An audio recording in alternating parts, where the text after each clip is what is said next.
저는 어릴 때부터 교회 생활을 했습니다.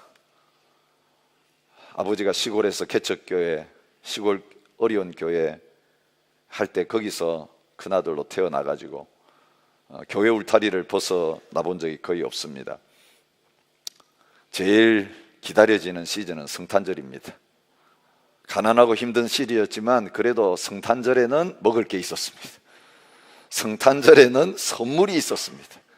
또 성탄절에 상을 주더라고요. 1년 잘 출석했는지, 그죠? 요절 잘 외웠는지, 전도했는지, 헌금을 제대로 했는지, 그래가지고 항상 상을 성탄절에 주었습니다. 그래서 성탄절은 늘 1년 중에 제일 기다려지는 날이었습니다. 성탄절은 선물과 관련되어 있습니다. 여러분,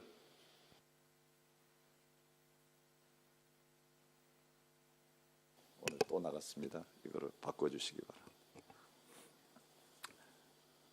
예수님께서 이 땅에 오시면서 우리에게 선물을 주셨는데, 이 성탄절, 이 대강절 기간에 저희들이 예수님을 통해서 받기를 원하는 가장 큰 선물이 무엇입니까? 많은 경우 우리의 성탄절은 어릴 때 교회 가서 먹을 것 얻고 상 받고 이 세상적인 좋아하는 것들을 얻는, 그 눈에 보이는 이 세상적인 선물을 받는 그 수준 이상으로 나가지 못할 때가 너무 많은 것 같습니다. 그래서 이제 주일학교를 졸업하고 나면 성탄절을 별로 안 기다립니다. 성탄절은 애들한테 선물 사줘야 되는 계절이기 때문에 애 태어나고 나면 머리가 커지기 시작하면 부담스러운 계절이 되는 거죠. 그죠? 목사님들한테 또 뭐 선물을 드려야 되는데, 여러분 좀 더 신앙생활 하시면서 교회에 중직이 되면 이 연말 되면 나가야 될 때가 너무 많기 때문에 이제는 받는 감격과 기쁨이 아니라 뭔가 줘야 되는 부담감, 이거로 가득 찬 시즌이 되어버리는 경우들이 참 많이 있습니다. 여러분, 예수님께서 이 세상에 우리에게 가장 큰 선물 주시기 위해서 오셨는데, 우리가 어린애처럼 그 별것도 아닌 그 선물 바라보면서 기뻐하고 진짜 중요한 선물을 놓치는 이 모습 보면서, 우리가 진짜 남에게 줘야 될 가장 좋은 선물이 있는데도 돈 걱정하면서 주머니를 뒤져보고, 아이고, 올해 또 성탄절을 어떻게 보내고 연말을 어떻게 보낼까 걱정하는 우리의 마음을 보면서 얼마나 주님께서 이 성탄절만 되면 고민하시고, 성탄절만 되면 우리 성탄절 지키는 모습 때문에 마음이 아파하시는 그런 거 혹시 우리가 경험하고 있지 않은지 다시 한번 돌아보는 시즌이 되었으면 좋겠습니다. 여러분, 우리가 인생을 살아가면서 가장 필요한 게 뭡니까? 돈입니까? 아니면 이 세상에 어떤 좋은 것들이 우리에게 위로와 참 기쁨과 영원한 행복을 주는 것입니까? 결코 그렇지 않습니다. 여러분, 잘 나갈 때는 뭔가 이것만 있으면 된다, 우리가 지금 누리고 있는 이것이 참 행복의 근원인 것처럼 생각하는데, 그 모든 것들 다 떠나가고 아무것도 남아있지 않을 때, 진짜 주님께서 아무것도 남아있지 않은 나에게 주시는 진정한 복, 진정한 선물이 뭔가를 그때서야 경험하는 거예요. 여러분, 진짜 힘들고 어려우면 음식이 눈에 안 들어오죠. 입맛이 떨어졌는데 상다리 부러지게 좋은 거 차려놔도 그건 나한테 아무 상관없는 거예요. 진짜 중요한 고민과 아픔이 있을 때는 돈이 이거 문제가 아닌 걸 알아요. 진짜 중요한 어려움들이 내 속에 올 때는 사람이 이거 아무 소용이 없어요. 이 호주에 와서 이 좋은 자연 환경에 사는 거 아무 소용이 없어요. 여러분, 진짜 어렵고 힘들 때에 우리의 문제는 뭐냐면 내 혼자라는 거예요. 내 혼자. 내 혼자 이 모든 문제를 다 짊어지고 있는 것처럼 느껴지는 거예요. 여러분, 그때 가장 필요한 것이 뭐냐면 진짜 진짜 내 삶 속에 떠나지 아니하고 늘 함께 주는 어떤 존재가 우리에게 필요한 거예요. 여러분, 그것만 있으면요, 그때부터는 어떤 어려움, 어떤 문제가 나에게는 문제로 여겨지지 않게 되는 거예요. 예루살렘에 있는 유대인 학살 기념관 야드 바셈이라고 하는 곳에 가면 그 앞마당에 동상이 하나 서 있습니다. 한 어른이 그 아이들을 다 이렇게 껴안고 있는 동상이죠. 그 주인공이 누구냐면 코르작이라고 하는 분입니다. 폴란드 사람입니다. 교육학자고 아이들을 위한 동화도 쓰시는 분이고, 그 아이들을 향해서 관심을 가지고 활동하셨던 분입니다. 이분은 유대인이 아닙니다. 근데 2차 대전이 터지고 유대인들이 포로 가스실로 다 끌려가고 죽임을 당하는 가운데 많은 유대인 고아들이 이 폴란드의 거리에 흘러 넘쳐난 걸 보면서 그 아이들을 모아가지고 숨겨주면서 고아원을 운영을 했습니다. 약 200명 정도의 아이들이 모였습니다. 여러 가지 어려움들이 있지만 그 아이들 끝까지 잘 지키고 있었는데 결국 마지막이 왔습니다. 나치가 와서 그 고아들을 이제 다 죽이기 위해서 수용소로 데려가겠다는 것입니다. 거기 끌려가면 어떤 일이 있는지가 분명합니다. 그날 아침이 왔습니다. 아이들에게 최고 좋은 옷을 입혔습니다. 악기를 연주할 수 있는 아이들은 그 악기를 다 들고 나오라고 했습니다. 얘들아, 오늘은 소풍 가는 날이다.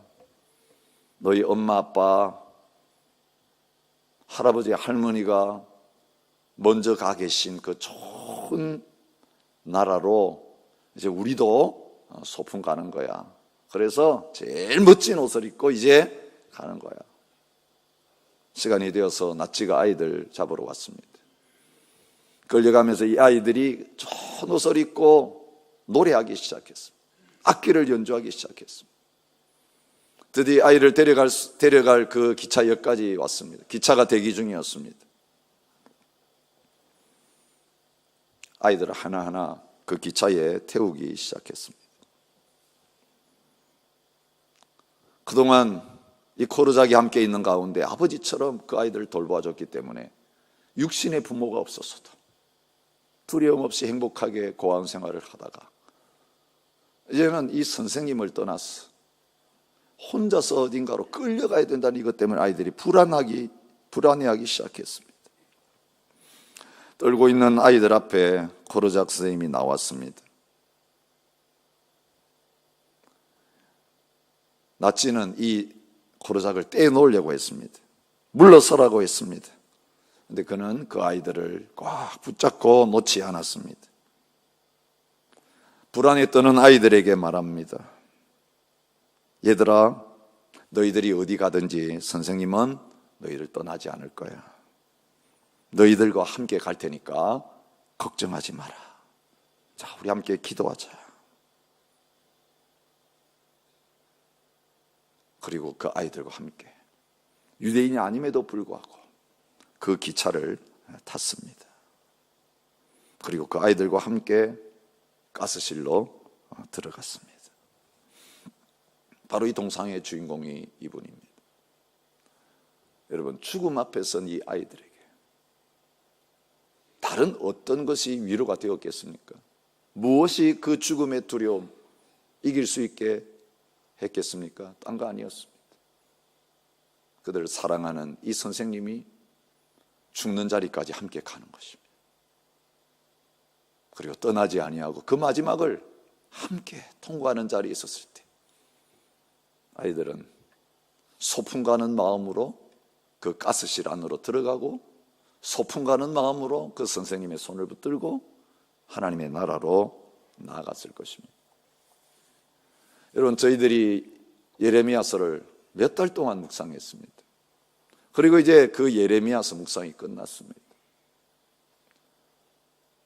여러분, 예레미야서를 묵상하면서 우리가 이스라엘 백성들의 그 고난에 대해서 깊이 생각하게 됩니다. 나라도 없어졌습니다. 성전도 없어졌습니다. 그리고 우상 숭배하는 바벨론에 끌려갔습니다. 낯선 언어, 낯선 문화, 낯선 땅에서 아무것도 없이 전쟁 포로로 끌려와서 비참한 삶을 살아야 했던 그들입니다. 여러분, 이 고난 속에 있는 하나님의 백성들에게 70년 후에 돌아간다라고 하는 것, 그것도 위로가 되었겠지만, 여러분, 이제는 그 포로 생활을 시작하면서 끌려가고 있는 그 고아처럼 버려진 하나님의 백성들에게 그 고난의 시절에 하나님께서 선지자들을 통해서 주신 가장 큰 위로의 메시지가 무엇이었습니까? 여러분, 그 포로된 생활, 나라 없고 하나님을 잃어버린 그 절망의 시간, 그것도 자신들이 우상 숭배하다가 그런 심판과 재앙을 만날 때에 이제 하나님 앞에 버림받았다, 이것이 그들에게 가장 큰 아픔이었을 거예요. 이제는 하나님 우리 버리셨다, 하나님 우리 떠나셨다, 우리는 끝이다, 이 절망적인 마음이 그 포로 기간 내내 하나님의 백성들을 괴롭히고 힘들게 하는 문제였을 거예요. 이런 우리들과 하나님이 함께 하실까? 우리가 당연히 받아야 될 벌을 받는 거지, 하나님이 우리를 버리셨는데 이 힘들고 어려운 절망의 상황 속에 과연 주님이 우리와 함께 하실까? 여러분, 이런 의문들이 그들의 신앙생활을 가로막고 있었고 하나님 앞에 나가는 것을 주저하게 만드는 원인이 됐을 거예요. 여러분, 오늘날도 젊은이들 가운데 하나님을 떠나는 사람들이 많습니다. 어릴 때 신앙생활 잘 하다가 세상에 나가가지고 세상 돌아가는 것을 보면서 하나님을 떠나는 사람들이 많습니다. 하나님이 살아계신다면 어떻게 이런 일이 일어나느냐, 이 세상에서. 약자들, 어린 아이들, 부녀자들, 여러분, 우리가 맨날 열방을 위해 기도하면서 듣는 소식 그거잖아요. 전쟁이 일어나면 제일 먼저 죽는 사람들이 이 아이들, 여자들이에요. 가난한 사람들, 힘없는 사람들이 다 당해요. 있는 사람들은 비행기 타고 다 벌써 날아갔어요. 방공에 다 들어갔어요. 근데 사회적 약자들, 이 아이들이 무슨 죄가 있고 이 약자들이 무슨 죄가 있어서 이런 어려움을 다 겪느냐는 거예요. 하나님이 살아계신다면 왜 이렇게 내버려 두냐는 거예요. 그게 남의 문제만 그렇게 보는 게 아니에요. 내 자신의 어려움을 당할 때 우리의 그런 의문이 솟아나는 거죠. 신앙생활 열심히 잘했는데, 하나님 찾았는데, 헌신했는데 왜 하나님께서 나를 내버려 두고 계시냐는 거예요. 하나님 살아계십니까? 하나님 살아계신다면 내 인생에 왜 이런 불행이 일어나게 하시느냐는 거예요. 그래서 하나님은 계시지 않는다, 하나님은 계시더라도 나만은 함께 안 하시는 게 분명하다, 이런 결론을 딱 내리고 하나님 떠나버리는 것이죠. 여러분, 이스라엘 백성들이 이런 갈등 속에 있을 때 하나님 살아계신다면 왜 성전이 무너졌느냐, 하나님 살아계신다면 하나님의 선택된 백성들이 왜 이런 비참한 꼴을 당해야 되는가. 저들은 우상 숭배하면서도 잘 되는데, 우리 하나님 백성들인데 저들은 놔두고 왜 우리는 그들 밑에 걸려와가지고 이렇게 힘들고 어려운 삶을 살아야 되는가. 여러분, 믿음을 잃어버릴 수 있는 이 위기의 상황 속에 그들을 고아처럼 보내시면서 하나님께서 약속의 말씀 하나를 그들의 손에 꼭 들려가지고 보내주시는 거죠. 야곱아, 너를 창조하신 여호와께서 지금 말씀하시느니라. 이스라엘아, 너를 지으신 이가 말씀하시느니라. 너는 두려워하지 말라. 내가 너를 구속하였고 내가 너를 지명하여 불렀나니 너는 내 것이라.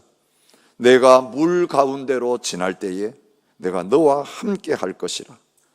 강을 건널 때에 물이 너를 침몰하지 못할 것이며 내가 불 가운데로 지날 때에 타지도 아니할 것이요 불꽃이 너를 사르지도 못하리니 대전하는 여호와 내 하나님이요 이스라엘의 거룩하니요 내 구원자임이라.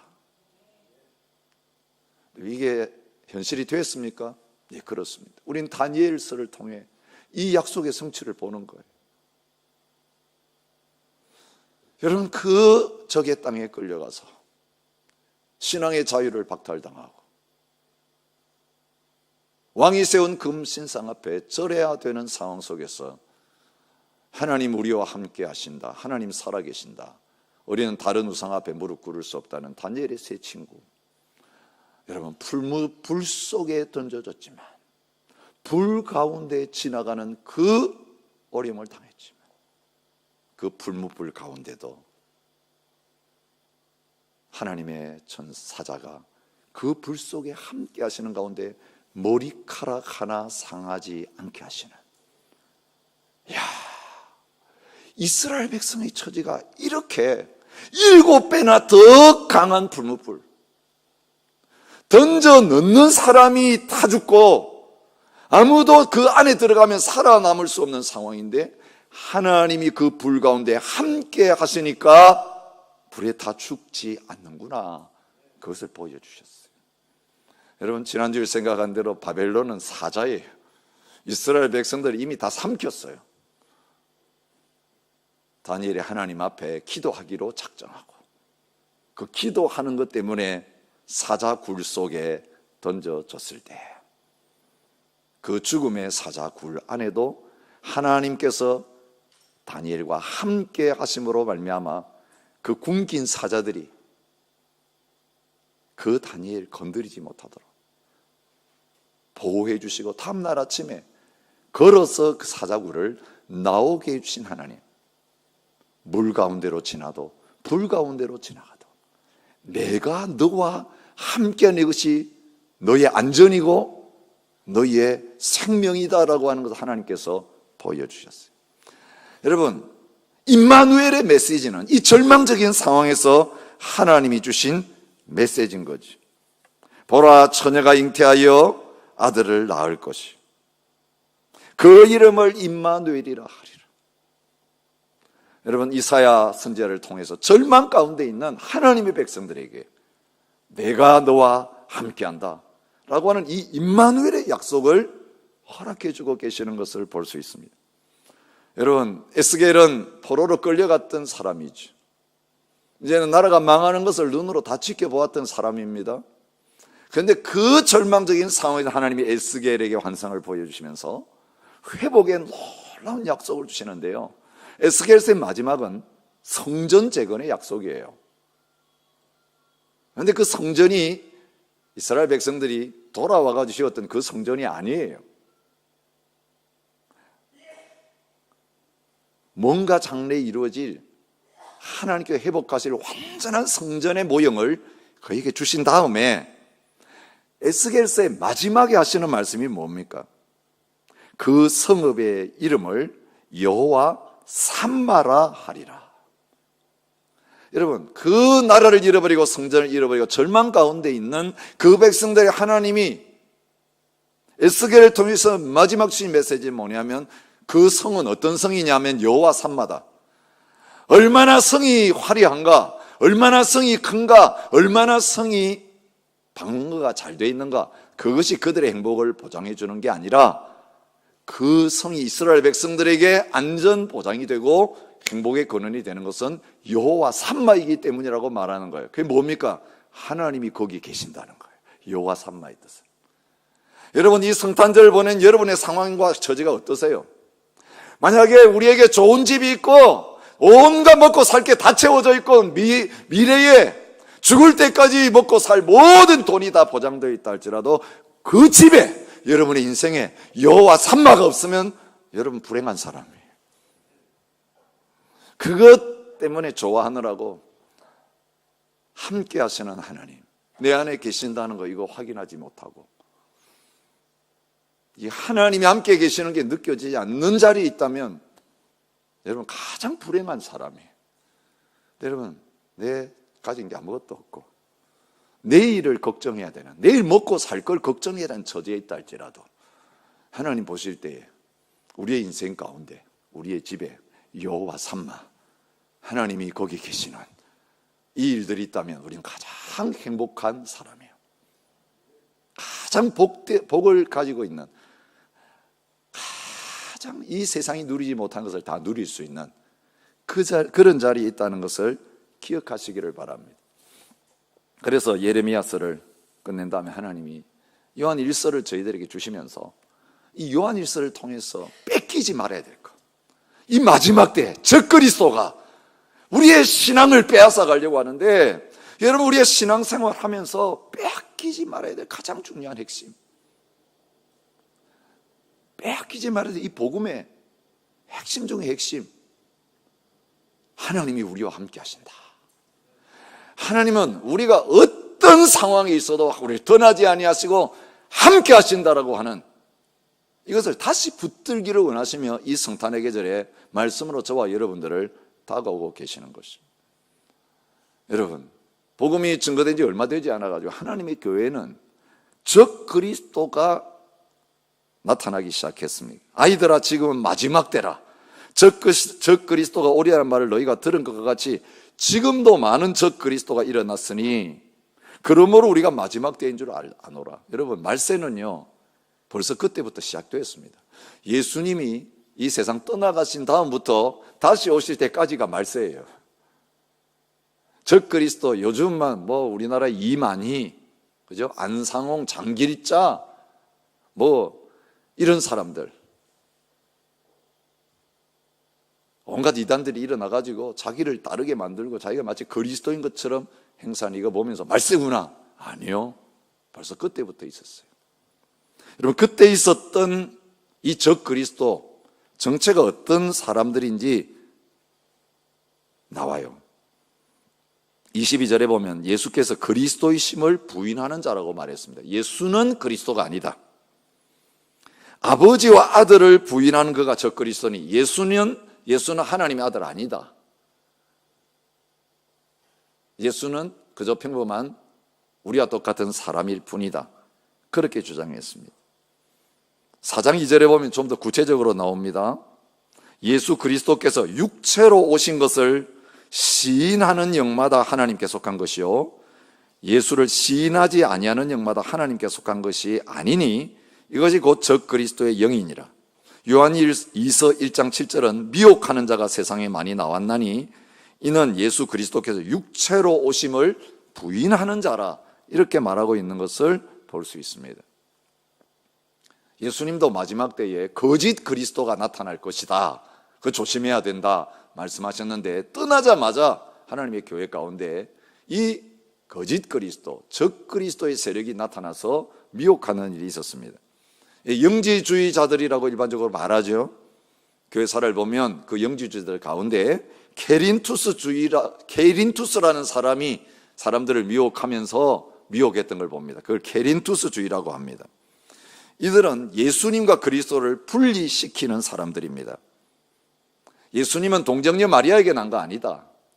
그냥 보통 사람처럼 마리아와 요셉이 결혼해가지고 태어났다. 그런데 딴 사람보다는 더 의롭고 더 지혜로웠을 뿐이다.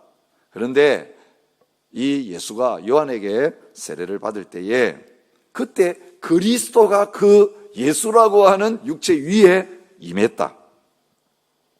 그래서 그에게 임한 그리스도의 능력으로 기적과 이사를 행하고 많은 사역을 하다가 얘는 고난을 받아서 죽게 되었는데, 십자가에 달려가지고 죽기 전에 그리스도가 예수에게서 떠나갔다.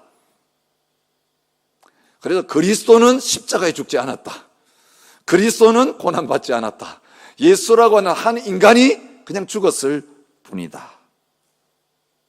이렇게 주장했습니다. 뭘 부인합니까? 하나님은 사람이 되실 수 없다는 거예요. 그래서 예수님은 원래 하나님이 아니셨다는 거예요. 예수라는 한 인간의 그리스도의 하나님의 영인 그리스도가 임해가지고 잠시 그를 쓰다가 다 쓰고 나니까 예수는 버리고 껍질로 버리고 그리스도는 원래 자리로 돌아갔다. 여러분, 얼마나 교묘한 이론인지. 왜 이런 이론이 나왔는지 아세요? 우리 인간의 육체, 몸, 이건 악한 거라고 하는 이원론적인 사상 때문에 헬라 철학이 그걸 가르쳤고, 배화교 같은 그런 종교가 그걸 가르쳤어요. 하나님은 영이시기 때문에 거룩한데 인간은 몸을 입고 있기 때문에 물질 자체는 악하다는 거예요. 그런데 이 악한 육체 가운데 거룩한 하나님이 들어와서 사실 수가 없다는 거예요. 하나가 되실 수가 없다는 거예요. 몸을 입는 순간에 악해지기 때문에 더 이상 신이 아니라는 거예요. 이게 뭘 부인하는 것입니까? 하나님이 사람이 되셔서 오셨다, 그걸 부인합니다. 여러분, 구약이 동정녀의 몸에서 임마누엘이신 예수님이 태어난다는 건 뭘 의미하냐면 하나님이 우리와 함께 하시기 위해서 구약 시대에는 성막으로, 성전으로 이스라엘 백성들과 집에서 함께 사시는 그 모습 보여주셨지만, 이제는 아들이신 예수님을 보내가지고 우리와 똑같은 몸을 입고 우리 사람 가운데 들어오셔서 사시는 그 임마누엘을 약속하셨고, 예수님은 약속한 그대로 동정녀 마리아의 몸에 태어나셔서 죄가 없으신 분으로 우리와 똑같은 몸을 입으시고 사람 가운데 오셔서 사신 분이라고 말하고 있습니다. 그래서 마태복음 1장 23절에 보라, 처녀가 잉태하여 아들을 낳을 것이요 그의 이름은 임마누엘이라 하리라 하셨으니 이를 번역한즉 하나님이 우리와 함께 계시다 함이라. 요한은 요한복음 1장 14절에 말씀이 육신이 되어 우리 가운데 거하심에 우리가 그의 영광을 보니 아버지의 독생자의 영광의 은혜와 진리가 충만하더라, 그렇게 말하고 있는 것입니다. 우리가 똑같은 육신을 입으셨는데 그분이 하나님이시라는 것, 우리 가운데 함께 하시는 하나님이 예수님을 통해서 분명히 드러나게 되었다는 것입니다. 근데 여러분, 예수님이 이 땅에 오셔서 33년 사시고 떠나가셨어요. 그러면 임마누엘이 끝난 것입니까? 아니에요. 예수님께서 사람의 몸을 입고 33년 동안 이 땅에 오셔서 십자가에 죽으시고 부활하신 이유는, 육체로 오신 예수님은 잠시 거하시다가 가셨지만 그가 떠나가심으로 말미암아 이제는 남겨진 저와 여러분들 안에 들어오셔서 세상 끝날까지, 예수님을 영접한 순간부터 우리가 하나님 앞에 서는 그날까지 영원히 떠나지 아니하시고 임마누엘이 되시는 이 일을 하기 위해서 반드시 육체를 입고 이 세상에 오셔야 되었다. 이걸 부인하면 복음을 부인한 것과 마찬가지다. 그것을 성경이 가르쳐주고 있습니다. 성경이 뭐라고 증거합니까? 왜 예수님이, 하나님이 사람의 몸을 입고 이 땅에 오셔야 되었느냐? 로마서 8장 3절 4절입니다. 율법이 육신으로 말미암아 연약하게 할 수 없는 그것을 하나님은 하시나니 곧 죄로 말미암아 자기 아들을 죄 있는 육신의 모양으로 보내어 육신의 죄를 정하사 육신을 따르지 않고 그 영을 따라 행하는 우리에게 율법의 요구가 이루어지게 하려 하심이라, 그렇게 말하고 있습니다. 빌립보서 2장 6절부터 8절입니다. 그는 하나님, 근본 하나님의 본체시나 하나님과 동등됨을 취할 것으로 여기지 아니하시고 오히려 자기를 비워 종의 형체를 가지사 사람들과 같이 되셨고 사람의 모양으로 나타나사 자기를 낮추시고 죽기까지 복종하셨으니 곧 십자가의 죽으심이라고 말합니다. 히브리서 2장 14절부터 15절입니다. 자녀들은 혈과 육에 속하였음에 그도 또한 같은 모양으로 혈과 육을 함께 지니심은 사람의 모습으로 오셔서 우리가 똑같이 되신 이유는 죽음을 통하여 죽음의 세력을 잡은 자 곧 마귀를 멸하시며 또 죽기를 무수함으로 한평생 매여 종로로 타는 모든 자들을 놓아주려 하심이라, 그렇게 말합니다. 여러분, 하나님이 우리와 함께하지 못하시고 떠나신 이유는 죄 때문입니다. 죄가 있는 하나님, 우리와 영원히 함께 하실 수가 없습니다. 죄 있는 우리에게 하나님 찾아오면 심판입니다. 죄 있는 우리에게 하나님의 임재의 영광이 나타나면 이사야처럼 나는 죽었다 벌벌 떨면서 죽은 자처럼 쓰러질 수밖에 없는 게 저희들이에요. 하나님 보여주면 믿겠습니다. 천만의 말씀이요. 여러분, 믿음 없는 여러분에게 하나님이 실제로 나타나시면 여러분 그 순간이 죽는 순간이에요. 그래서 하나님이 보여주시면 믿겠습니다. 안 나타나 주시는 그게 하나님의 은혜인 줄 아시기 바랍니다. 근데 하나님께서 이 죄 있는 인간과 함께 하실 수 있는 방법은 이 인간에게 있는 죄 문제를 해결해 주셔야 영원히 함께 하실 수 있기 때문에 죽어야 될 그 인간의 몸, 죽을 수 있는 몸을 가지고 오셔서 우리가 죽어야 될 그 자리에 몸을 가지고 십자가에 올라가셔서 우리 대신 육체적으로 죽으심으로 말미암아 예수님을 통해서 우리의 죄 문제가 해결되고 죽음의 문제가 해결되어져서 죄 문제 해결되었기 때문에 이제는 하나님이 우리와 함께 영원히 계실 수 있는 임마누엘의 은혜를 누릴 수 있게 된 것이에요. 여러분, 성탄절을 오해하는 경우 뭐냐면 예수님 30년 동안 우리 가운데 와가지고 같이 고생하시고 힘든 거 같이 당해주시고, 그죠? 그래서 다 겪으셨기 때문에 우리를 위로하실 수 있는 분이다, 이 수준으로 임마누엘을 이해하는 경우가 얼마나 많은지 몰라요. 그래서 우리가 죄 짓고 나면 하나님이 함께 안 하신다고 생각하는 거예요. 우리가 실패하고 넘어지고 나면 하나님이 함께 안 하시고 하나님 우리 떠나시고 버리셨다고 착각하는 거예요. 여러분, 예수님이 왜 사람의 몸을 입고 오셔가지고 우리와 함께 하시게 되었습니까? 영원히 우리 안에 거하시기 위해서 우리의 죄 문제를 완전하게 처리해 주시고 33년 몸으로 입고 계신 동안에는 우리 모두 안에 들어오실 수가 없었고 언제나 모든 곳에 같이 계실 수 없었지만 그 몸으로 오셔서 그 몸으로 우리의 죄를 대신 다 감당하시고 죽으시고 우리의 모든 문제 해결해 주셨기 때문에 예수님 떠나가시면서 뭐라고 약속하십니까? 볼지어다 내가 세상 끝날까지 너희와 항상 함께 있으리라, 이 약속을 하실 수 있게 된 것입니다. 한순간도 떠나지 않고 너희와 함께 할 거다. 여러분, 요한복음 4장 16절부터 17절에 주님이 이제는 제자들 떠나실 때가 됐을 때 두려워 떨고 있는 그들에게 주신 약속이 뭡니까? 내가 아버지께 구하겠으니 그가 또 다른 보혜사를 너희에게 주사 영원토록 너희와 함께 있게 하리니 그는 진리의 영이라. 세상은 능히 그를 받지 못하였나니 이는 그를 보지도 못하고 알지도 못함이라. 그러나 너희는 그를 아나니 그는 너희와 함께 거하시며 너희 속에 계시겠습니다. 내가 너희를 고아와 같이 버려두지 아니하고 너희에게로 오리라, 그렇게 말씀하셨어요. 여러분, 예수님이 부활해서 찾아온 그걸 말하는 게 아니에요. 부활해서 찾아오신 예수님은 40일 계시다가 가셨어요. 승천하셨어요. 영원히 함께 하시지 않으셨어요.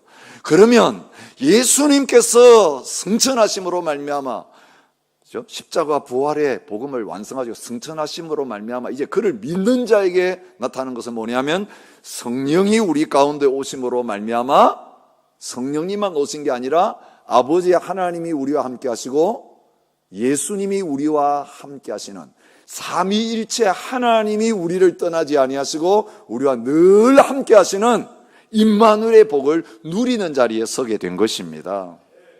요한일서를 기록하면서 하는 내용이 무엇입니까? 1장에 말합니다.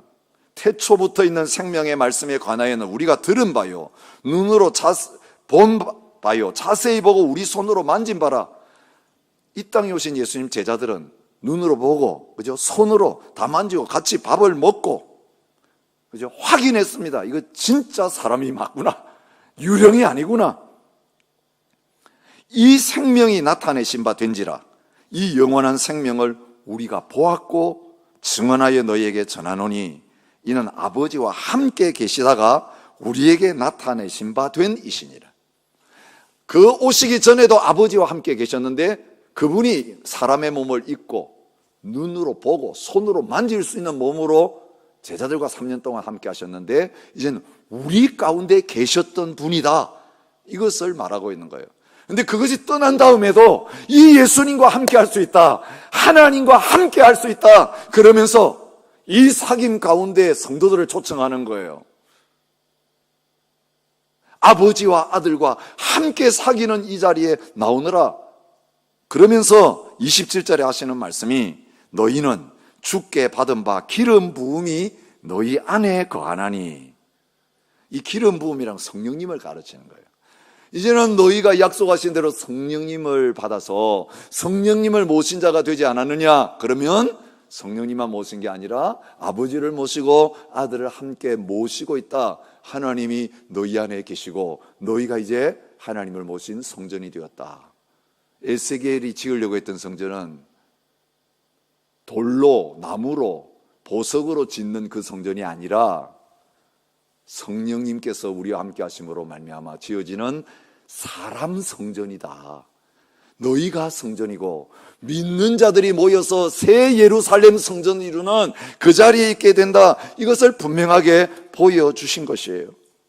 여러분, 하나님이 함께 하시는 곳이 성전이에요. 우리 안에 주님이 계시면 우리가 성전이고, 두세 사람이 주의 이름을 모일 때 거기 주님이 함께 하시면 성전이고, 그런데 마지막에 이 성전의 완성된 모습을 이렇게 요한계시록 21장 2절부터 4절에 보여줘요.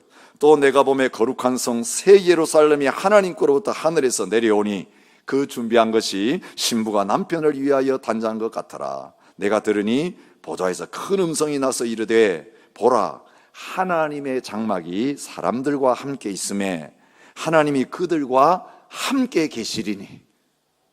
이제는 헤어지지 아니하고 영원히 하나님이 우리와 함께 계시는 이것이 주님 다시 오실 때에 완성되고 이루어진다는 것을 가르쳐주고 있는 거예요.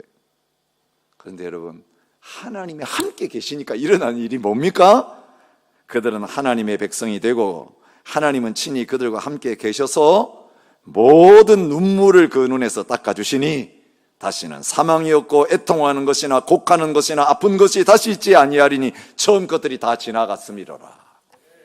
여러분, 우리에게 눈물이 있어요. 우리에게 아픔이 있어요. 곡하는 일이 있어요. 근데 하나님이 성령을 통해 우리에게 확인시켜 주신 건 뭐냐 하면 도무지 여기서 벗어날 수 없는 절망과 고통의 자리에 있을 때, 하나님 배 울부짖며 나가 기도할 때 어느 한순간 하나님께서 나와 함께 하시는 이것을 나에게 평강을 통해 보여주시는, 지각에 뛰어난 평강이 갑자기 찾아오고 기쁨이 찾아오는 거예요. 문제는 해결 안 됐는데, 여러분 이게 어디에서 오느냐 하면 하나님이 우리와 함께 하신다는 걸 우리에게 드러내 주실 때에 그때 우리의 눈물이 끊어지게 되는 거예요. 우리의 탄식이 달아나게 되는 거예요. 그런데 또 세상에 나가 살다 보면 어떻습니까? 하나님이 함께 하신 것도 잊어. 그래서 막 풍랑과 바람을 바라보다 보니까 다시 눈물이 흐르기 시작하는 거예요. 여러분, 그러니까 우리가 계속 주님을 바라보는 자리로 나올 수밖에 없는 거예요. 근데 이 세상에 이게 반복이 돼요. 한 번 되어졌다고 이게 지속되면 좋겠는데 그렇게 되지 않아요. 우리 유골 입고 있기 때문에 주님 쳐다봤다가 믿음으로 살았다가 믿음을 놓고 또 세상 바라보았다가 왔다 갔다 하는 통에 우리에게는 천국과 지옥을 왔다 갔다 하는 것 같은 그런 삶이 있어요. 근데 우리의 소망은 뭡니까? 이 육체를 벗고 주님이 다시 오시는 그날 영원한 기쁨과 평안을 누리는 그 자리로 가게 된다는 거예요. 하나님이 영원히 우리와 함께 하시는 그것 때문에, 하나님 함께 하니까 천국이지, 세상에 좋은 것 다 있어도 하나님 없으면 그 지옥입니다. 그것도 잘 먹고 잘 살고 건강하고 이게 천국에서 우리가 사모하는 게 아니라는 거예요.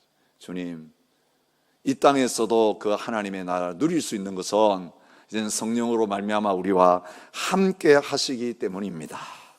날마다 이 주님이 우리 안에 복음을 통해서 찾아오셨어.